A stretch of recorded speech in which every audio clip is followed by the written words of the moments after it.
Bismillahirrahmanirrahim. Alhamdulillahirabbil alamin. Wassalatu wassalamu ala rasulil amin, nabiyyina Muhammad wa ala alihi wa sahbihi ajma'in wa ba'd. Sambungan perbincangan kita dalam kitab kita yang bernama Al-Iman, rukun, hakikat dan pembatalannya. Jadi kitab ini sangat penting kerana selain daripada kita belajar tentang iman, apa dia hakikat iman tu? Dan perkara yang membatalkannya yang ditulis oleh Syekh Dr. Muhammad Nuaim Yassin daripada Urdun. Jadi Syekh kita ni seorang pensyarah di Universiti di Jordan. Dia tulis kitab dan diterjemahkan ke bahasa Melayu. Kita baca terjemahan dia. Jadi kalau ada apa-apa yang tak faham, kesanggahan, maka kita akan tengok. Kita pakai yang asal, yang Arab. Pembicaraan kita yang pertama ini adalah beriman kepada Allah. Rukun iman. Yang pertama, beriman kepada Allah Subhanahu wa ta'ala. Apa makna iman tu? Iman tu makna apa? Beriman kepada Allah Azza wa Jalla artinya beriktikad. Iktikad sendiri itu bahasa Arab tu. Apa dia bahasa Melayu? Kita kata ini iktikad. Iktikad ni ambil daripada aqadah, simpul. Bila kita nak ikat satu benda, tidak kita simpul. Tipu ni kalau kena si orang pandai tipu, buka tak cabut. Boleh buka? Tak boleh buka kan? Tanpa kena kerak tali. Itu maknanya orang ni orang yang pandai tipu. Jadi i'tiqad ni simpulan yang ada dalam hati kita terhadap Allah Subhanahu wa ta'ala. Itu makna i'tiqad. I'tiqad ni makna simpulan. Bahasa Melayu pun simpul. Dia simpul lah. Tak terbuka. Yang orang terbuka, na'udzubillah tu, yang lari daripada Islam yang apa tu, makna simpulan dia memang tidak kemas. Jadi kita macam mana nak memperkemaskan dia. Dan walaupun kemas, kadang-kadang ada benda yang bahaya. Apa yang bahayanya? Apabila dia batal. Jadi pembatalan lah yang kita panggil putus tali. Tali iman terputus bila dipotong. Apa benda yang alat-alat memotongnya? Ni benda-benda perbuatan-perbuatan. Dia ada 3 alat cara nak potong iman. Yang pertama dengan perkataan, dengan i'tiqad, dengan perkataan dan dengan perbuatan. Kalau 3 ni, habis. Walaupun kita tu semayang, tapi imannya rusak. Jadi beriman kepada Allah Azza wa Jalla artinya beriktikad dengan tegasnya. Jadi kita simpul betul-betul bahawa Allah Ta'ala ialah Rabb. Jadi dia guna perkataan Rabb. Dia tak mahu terjemah kata Rabb. Sebab Rabb itu maknanya Tuhan. Tapi dengan bahasa Arab tu Rabb tu, dia selain daripada kita tahu Rabb ni makna Tuhan. Makna pendidik, makna penjaga, dia luas. Di bahasa Arab makna dia luas. Jadi kalau kita sebut bahasa Melayu Tuhan. Kadang-kadang kita nampak Tuhan tu macam-macam. Dan bila sebut Rabb, makna dia banyak sekali dalam bahasa Arab. Jadi dalam kitab ni penterjemah dia suka guna istilah-istilah yang asal. Rabb. Tuhan yang memiliki dan menciptakan segala-galanya. Dialah Tuhan yang berhak diibadatkan dengan ikhlas, yang disembahkan dengan ikhlas. Seperti melakukan ibadat salat, puasa, doa, mengharap rahmatnya, takut kepada azabnya, menyerah diri kepadanya, dan dialah Tuhan yang bersifat dengan segala sifat kesempurnaan dan suci bersih daripada segala kekurangan. Bersih daripada segala kurang, tak ada. Kalau yang kurang itu bukan Allah. Mudah ya. Sifat dia ni senang. Kalau setiap benda yang kurang itu, bukan Tuhan. Yang kurang itu makhluk. Allah Ta'ala sempurna. Tak ada benda kurang. Jadi tak perlulah kita duk cari Tuhan 1, 2, 3. Itu orang lemah. Kenapa? Ada mak, ada anak. Macam mana ni? Beriman kepada Allah mengandungi 3 bahagian tauhid yang dipanggil, yang pertama dipanggil tauhid rububiyah. Kalau boleh letak baris, bawa pensel. Jangan guna pen untuk nak babi kita ni, jangan guna pen. Kalau guna pen, Allah tak boleh nak bagi. Kita guna pensel. Rububiyah. Itu tak letak baris. Yang kedua tauhid uluhiyah. Yang ketiga tauhid asma dan as-sifat. Asma dan as-sifat. Urayanya akan mari.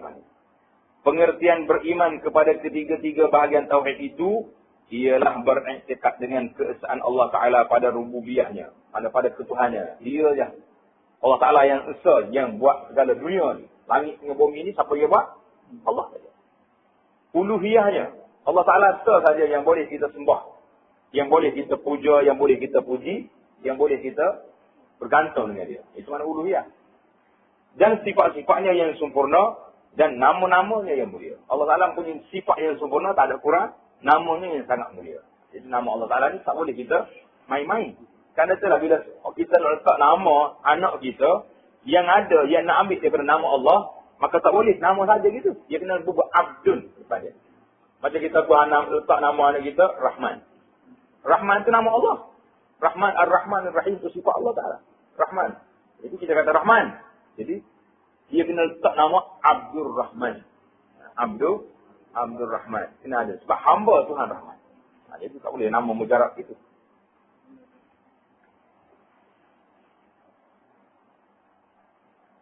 Seorang hamba tidak menjadi mukmin sehingga dia beriktikad bahawa Allah adalah Tuhan. Pembela dan pengurus bagi segala sesuatu. Kena yakin macam itu. Bukan yang lain. Dialah Tuhan yang berhak disembah. Bukan yang lain. Dialah Tuhan yang maha sempurna pada sifat-sifatnya dan pada nama-namanya. Tidak ada yang sempurna selain daripada Allah Azza wa Jalla. Ketiga-tiga bahagian tauhid itu termasuk dalam pengertian beriman kepada Allah. Jadi Allah Ta'ala satu. Cuma cara nak suruh kita faham bahawa Allah Ta'ala itu tak ada tiga cara kita nak faham. Yang pertama sekali, kita faham Allah Ta'ala ni pencipta, penjadi. Yang kedua, kita faham Allah Ta'ala itu tempat kita bergantung, tempat kita sembah. Yang ketiga, sifat. Allah Ta'ala ni macam mana sifat dia? Satu benda mesti ada sifat. Allah Ta'ala ada sifat. Sifat dia, setiap sifat kesempurnaan itu hak Allah. Setiap nama yang indah itu nama Allah Ta'ala. Macam mana kita nak faham pula? Nak fahamnya, kena tengok dalam Quran, kena tengok dalam hadis Nabi SAW dan kita teliti kepada huraian para alim ulama kita. Alim ulama lah yang menjelaskan pada kita, menyusul pada kita. Ini nama Allah, ini sifat Allah, ini sifat yang mustahil bagi Allah Ta'ala, yang tak layak bagi Allah itu mustahil, mana tak layak. Kita dah belajar dulu dalam jadual kita tu, insyaAllah. Kena ingat jadual tu. Jadual tu ringkas tapi huraian dia penuh. Bahagian yang pertama, Tauhid Rububiyah. Jadi kita belajar Tauhid Rububiyah dulu. Pengertiannya secara ringkas ialah, kalau orang tanya Tauhid Rububiyah itu apa? Ialah beriktikad dengan tegas bahawa Allah adalah Rabb. Apa makna Rabb? Tuan punya. Tengok. Dia letak teruk ni. Rabb maknanya Tuan punya. Sedap gini istilah. Siapa dia Allah ni? Rabbul Alamin. Tuan punya alam. Kalau panggil tuan punya ni, siapa dia? Pemilik, pentadbir, pengatur, dia. Sebab dia punya. Jadi, kita kata tuan punya. Siapa dia? Rumah siapa ni? Dia, tuan punya rumah. Jadi, kita boleh buat. Kalau letak kursi di mana, ikut kita lah tak? Nak buat rumah dapur, tepat tangga pun. Ini rumah saya. Jadi, Allah Ta'ala, pemilik pada alam ini, dia nak buat macam mana buat? Allah Ta'ala adalah Rabb, yang ini tuan punya bagi segala sesuatu. Tidak ada Rabb selain daripadanya, tak ada. Dan inilah keterangan selanjutnya. Jadi keterangan selanjutnya, macam mana kita nak faham tentang Allah Ta'ala ni Rabbul Alamin, Tuhan sekalian alam. Perkataan Rabb. Di segi bahasa, biasanya ulama kita ni bila dia bicara tentang satu benda, dia akan tengok pada ta'rif, pengertian dulu. Perkataan Rabb di segi bahasa bererti tuan, milik dan pengurus. Pemilik dan pengurus. Rububiyah Allah Ta'ala ke atas makhluknya bererti keesaan Allah pada penciptaannya, milik dan pentadbiran hidup makhluk. Makhluk semuanya hidup di bawah tadbiran Allah. Tauhid Rububiyah merupakan pengakuan bahawa Allah Subhanahu Wa Ta'ala sahajalah yang mencipta, memilik, menghidup, memati, memberi manfaat, memberi mudarat, mengenangkan doa, mana menerima doa. Ketika kesusahan hamba berkuasa penuh terhadap mereka, mengurniakan sesuatu dan menarik sesuatu daripada mereka. Mana mengurniakan, Allah Ta'ala beri. Dia bagi rezeki. Jadi dia tarik rezeki. Allah Ta'ala nak bagi rezeki kepada orang nak kaya, senang ke kaya? Nyaku-nyaku dalam belakang rumah, jumpa emas apa? You tahu kita. Buku harta daripada muda sampai tua. Na'udzubillah, mari orang curi yang disbik kita. Apa jadi? Apa kedana kita? Senang ya. Tak ada. Tidak jadi payah bagi Allah Ta'ala. Dia nak bagi mudah. Dia nak tarik pun mudah. Kepunyaan Allah segala urusan makhluk dan segala titah perintahnya. Firman Allah Ta'ala, Ala lahul khalqu wal amru.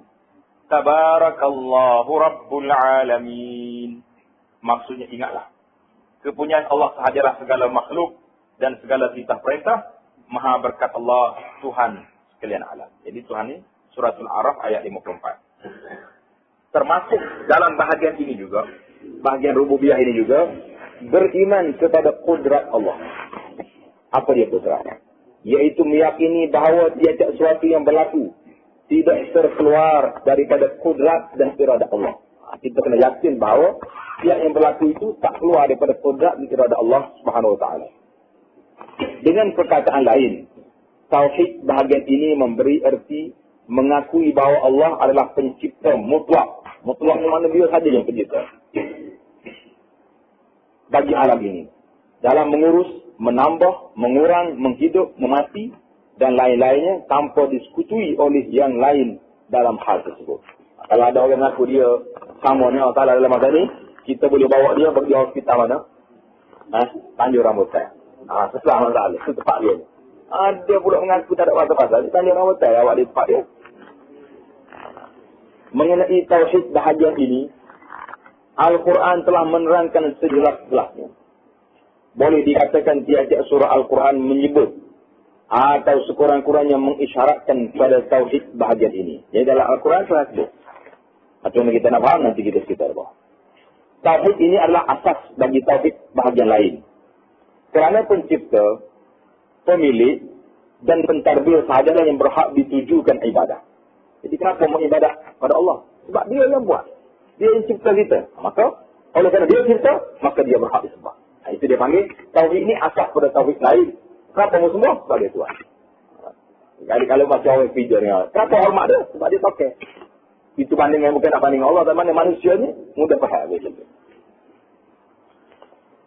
Kerana yang berhak ditujukan ibadah patuh dan tunduk. Dan dialah yang berhak menerima pujian, syukur, doa, harapan, takut dan lain-lain. Ibadat semuanya tidak sah, melainkan kepada zat yang mempunyai hak mencipta dan hak memerintah.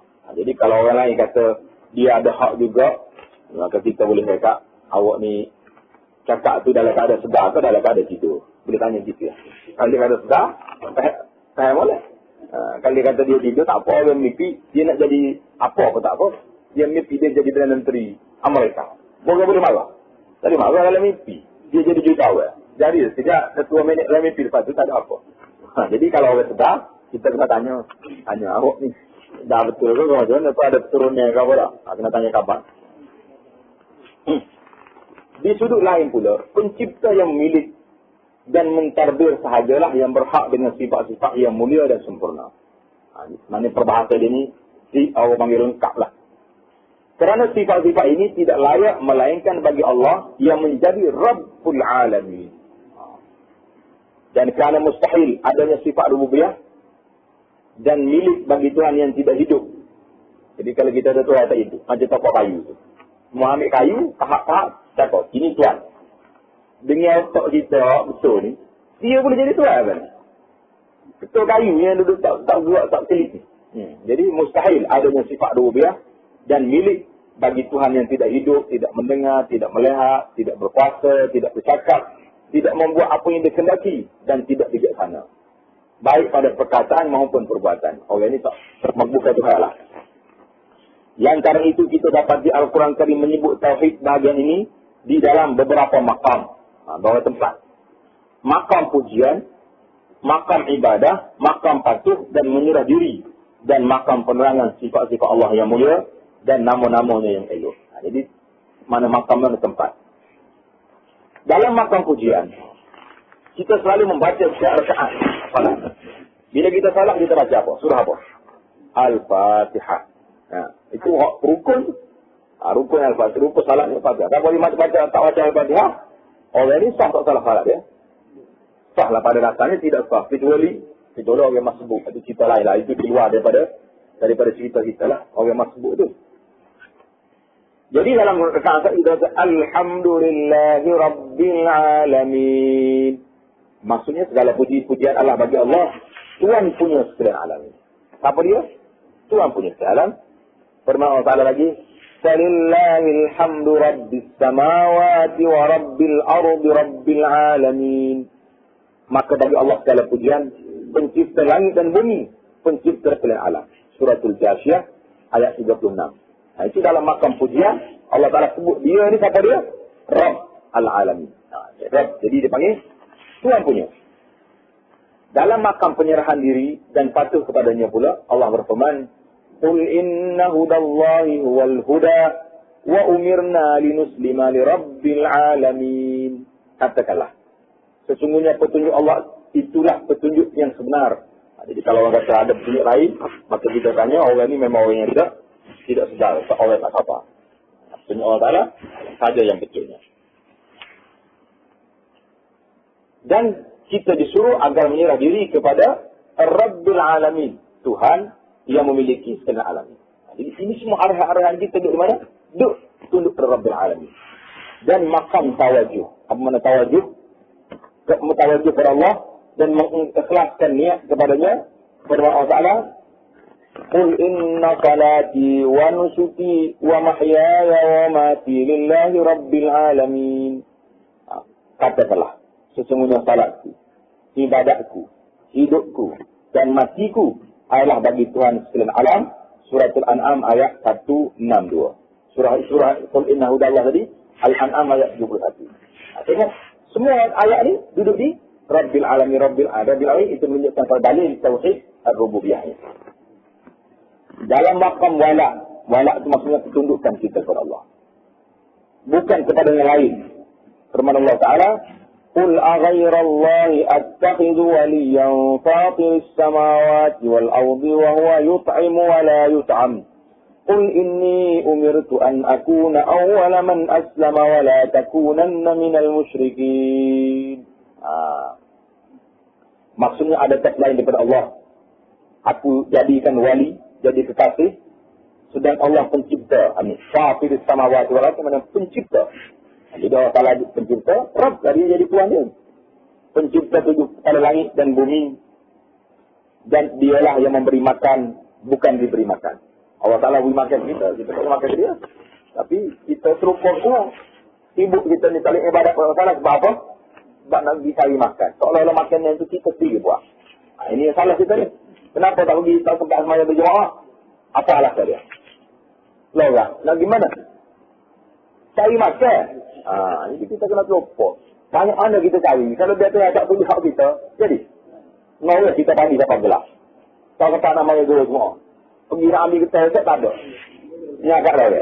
Rezeki orang ke rezeki kita? Tak semesti hak kita lah. Jadi walaupun kita yang tahu yang lepas kan. Tengok. Dia duduk di mana? Bukan hak kita. Dalam makam doa, mana tadi? Katakanlah aku ini diperintah saya menjadi orang pertama yang menyerah diri. Siapa dia ni cerita ni? Nabi Ibrahim. Dan janganlah engkau jadi daripada orang-orang yang musyrikin. Suratul An'am ayat 14. Dalam makam doa. Jadi mana tempat kita berdoa Tuhan arah pada kita. Ala lahul khalq wal tabarakallahu rabbul alamin. Ud'u rabbakum tadarru'an wa khufyatan innahu la yuhibbul mu'tadin. Ingatlah, kepunyaan Allah sahajalah segala makhluk dan segala kita perintah. Maha berkat Allah Rabbul Alamin. Mana Rabb? Tuhan punya alam. Kita tahu hari ini makna Rabb itu apa? Tuhan punya. Serukanlah Tuhan kamu dengan terang dan sunyi. Jadi dalam keadaan kita Ud'u rabbakum tadarru'an wa khufyatan, dalam keadaan kita terang. Maknanya tengah lama. Dalam keadaan kita bersembunyi, bersenyap-senyap, itu nama Allah. Jangan kita sebut depan orang lah. Itu jadi munafik ni. Bila keadaan manusia, tak berzikir kepada Allah Ta'ala. Tak boleh.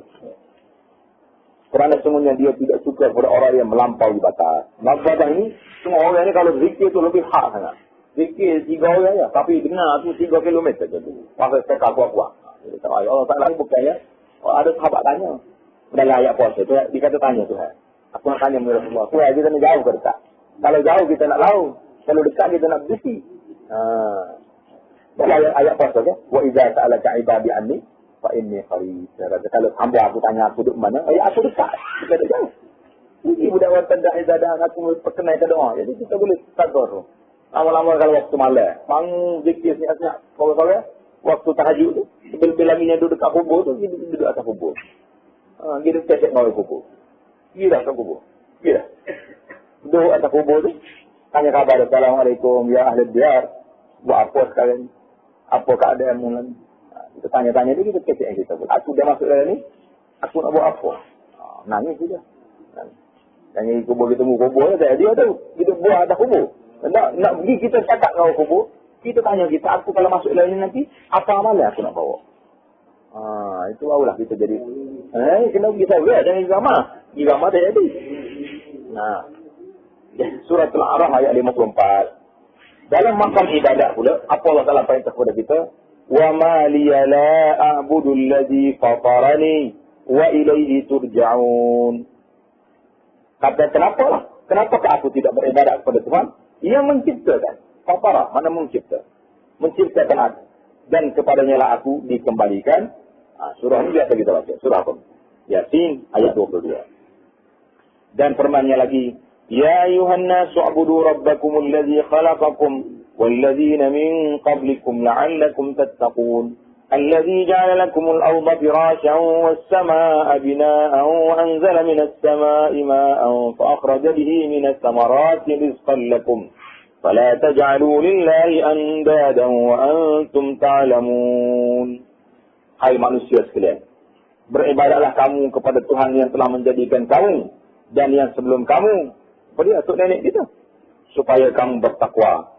Tuhan yang telah menjadikan bagi kamu bumi sebagai hamparan dan langit sebagai binaan dan menurunkan air hujan dari langit, maka dengan air itu ia mengeluarkan buah-buahan sebagai rezeki bagi kamu.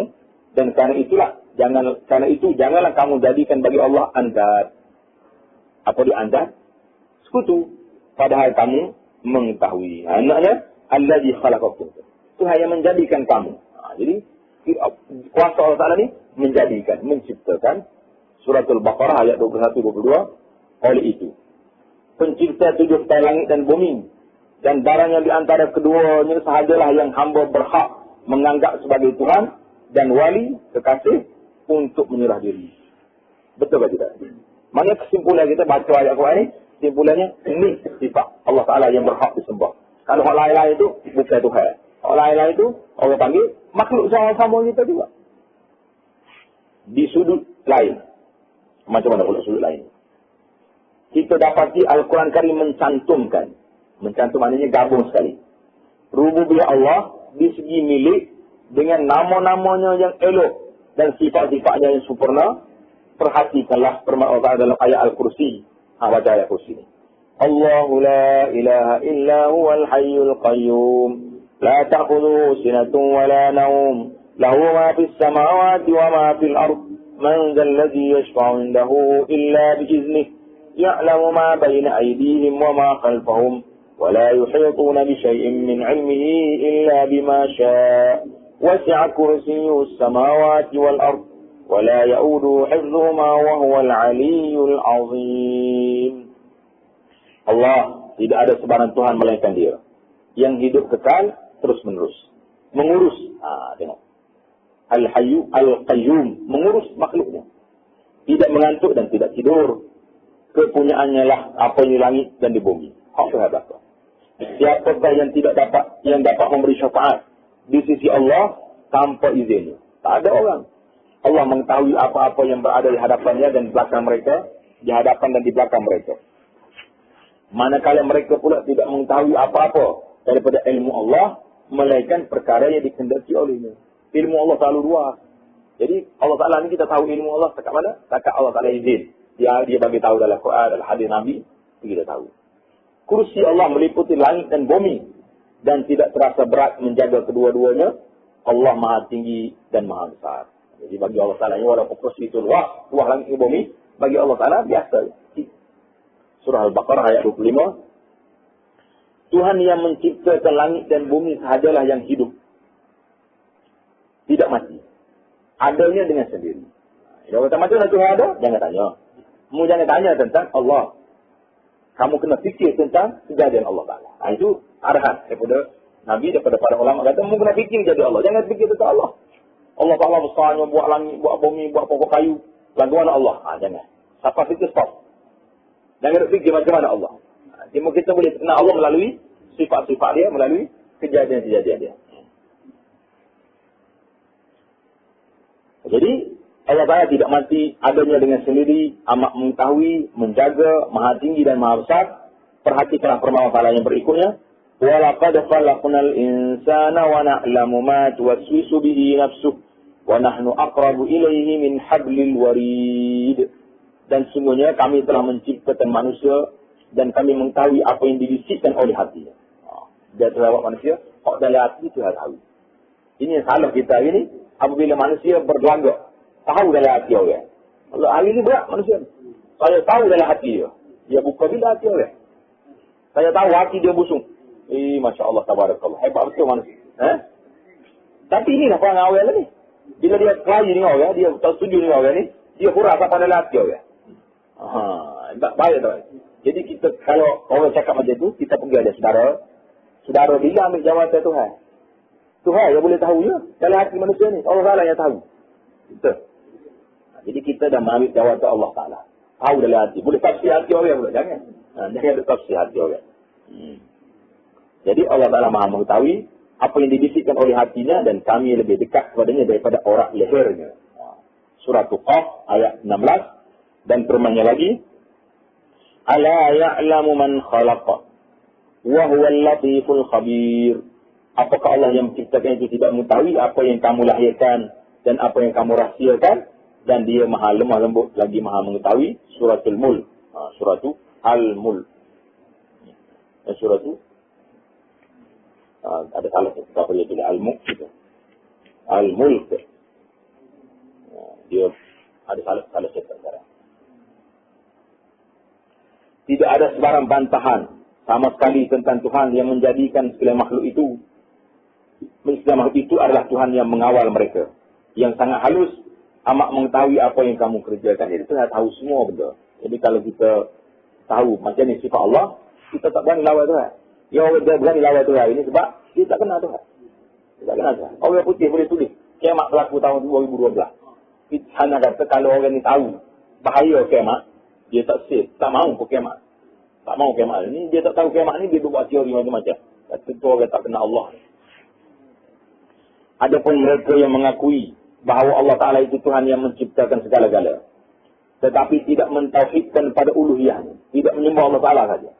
Dalam arti kata masih mempersyirikkan Allah dalam beribadah. Dan tidak mentauhidkannya pada asma. Asma itu nama-nama. Atau nama sifatnya. Masih mentaktilkan. Mentaktilkan maknanya membekukan sifat-sifatnya. Atau menyerupai sifat-sifat Allah dengan sifat makhluk. Dia kata Tuhan sama dengan dia. Ini pokok panggil pokok musyabbihah. Orang sama kata Tuhan dengan dia. Atau mentakwilkan dengan takwil yang salah. Pergi hurah jauh-jauh. Maka tauhid ini tidak memberi manfaat kepadanya. Dan tidak dapat mengeluarkan mereka daripada kufur kepada iman. Walaupun dia tauhid, tapi tak jadi. Allah menerangkan orang-orang yang masih menjadi musyrik. Kerana belum mentauhidkan Allah pada uluhiyahnya. Hingga mereka beribadat kepada yang lain. Jadi ada orang yang mengaku Tuhan itu Tuhan. Tapi masih lagi ibadat yang lain. Percaya juga kepada bomoh-bomoh yang tahu benda lain. Itu salah. Percaya juga. Dan mereka belum mentauhidkan Allah pada nama-namanya dan sifat-sifatnya. Hingga mereka mengingkari dan tidak beriman kepadanya. Dalam hal ini Allah berfirman.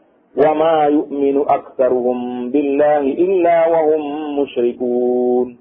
Dan sebagian besar dari mereka itu tidak beriman kepada Allah. Melainkan dalam keadaan mempersyirikkan Allah dengan sembah yang lain. Sembah Allah tapi buat benda lain. Surah Yusuf ayat 16. Berkata Mujahid. Tak bagi. Mujahid nama orang. Nama ahli tafsir. Jadi kalau siapa yang tak dapat cuti cari dua lelaki, tak nama Mujahid. Apa dia orang tanya Mujahid ni? Ahli tafsir yang hebat. Nama Mujahid. Mujahid. Ada cuti. Nak bagi cari dua ni. Tak nama. Berkata Mujahid mengenai ayat ini. Iman mereka kepada Allah hanya pada perkataan sahaja. Na'udzubillah. Iaitu mereka berkata Allah menciptakan kita. Memberi rezeki kepada kita. Dan mematikan kita. Di samping kepercayaan demikian, mereka mempersyirikkan Allah dengan yang lain dalam beribadah. Jadi kata dah dengan mulut. Tapi dalam beribadah, tak ikut. Sebahagian daripada ulama dulu berkata, jika kita tanyakan mereka, siapakah yang menjadikan langit dan bumi ini? Lantas mereka menjawab Allah. Tetapi dalam hal itu mereka beribadat kepada yang lain bersama-sama Allah. Jadi tengok Allah Ta'ala cerita tentang orang-orang musyrikin bahawa mereka mengakui Allah sebagai Khalik, sebagai pencipta. Razik, pemberi rezeki. Malik, pemilik. Seperti firman Allah Ta'ala, wala in sa'altahum man khalaqahum la yaqulunna Allah. Jika engkau tanya mereka, orang kafir zaman dulu. Tak tahu dah kafir zaman sekarang ni tahu pandai ke tidak benda ni. Kafir zaman dulu, bila orang tanya dia, siapa dia menciptakan kamu, mereka? Mereka menjawab Allah. Dia kata Allah. Kita pernah tanya ke kafir zaman kita ni? Dia jawab Allah juga. Tuhan Allah. Maknanya Tuhan Allah ni? Maknanya kafir tahu ada Allah Ta'ala. Jadi kalau orang tanya kenapa sama berhala ni? Ini apa dia jawab? Ini orang tua saja. Mana dia ada ikrar dia tu bahawa dia tahu. Kalau Quran sebut tanya orang kafir dulu, dia jawab Allah Tuhan dia. Surah Az-Zukhruf ayat 87 dan firman-Nya lagi, "Qul man yarzuqukum minas sama'i wal ard amman yamliku as-sam'a wal absara wa man yukhrijul hayya minal mayyiti wa yukhrijul mayyita minal hayy wa man yudabbirul amra fasayaquluna Allah faqul afala tattaqun." Katakanlah, siapakah yang memberi kamu rezeki dari langit dan bumi? Atau siapakah yang memiliki pendengaran dan penglihatan? Siapakah yang mengeluarkan yang hidup daripada yang mati? Mengeluarkan yang mati daripada yang hidup? Dan siapakah yang mentadbirkan segala urusan? Bila tanya soalan ini, nanti mereka itu maksudnya orang kafir. Kalau orang Islam memang kena jawab macam ni. Orang kafir jawab, mereka menjawab Allah. Jawab juga dia. Oleh itu, katakanlah, maka tidakkah kamu bertakwa? Kalau kamu tahu Allah dalam mencipta, kenapa kamu tak ikut? Ini sahdah. Surah 7 ayat 1. Jelaslah bahawa siapa yang mengaku rububiyah Allah, bukanlah semuanya mengesahkan Allah pada uluhiyahnya. Jadi ayat Quran ini membezakan antara dua perkara ini. Ataupun pada asma, nama dan sifatnya. Kerana kebanyakan mereka tidak mengingkari pencipta dan rububiyahnya ke atas segala makhluk, tetapi kebanyakan mereka kufur kerana beribadat kepada yang lain daripada Allah Subhanahu wa Ta'ala. Itu bahagian yang pertama kita selesai pada hari ini, iaitulah tentang tauhid rububiyah. Maksudnya tauhid kita mengakui bahawa Allah Ta'ala mencipta. Tuhan punya, menjadi. Kalau kamu mengaku ini, kamu tak boleh lari. Mesti pergi kepada tauhid yang kedua, iaitulah uluhiyah. Bila mengaku Tuhan pencipta, kamu mesti sembah Allah. Yang jadi masalahnya, orang kafir dia mengaku Tuhan Allah. Tapi dia disembah peko. Sembah kayu.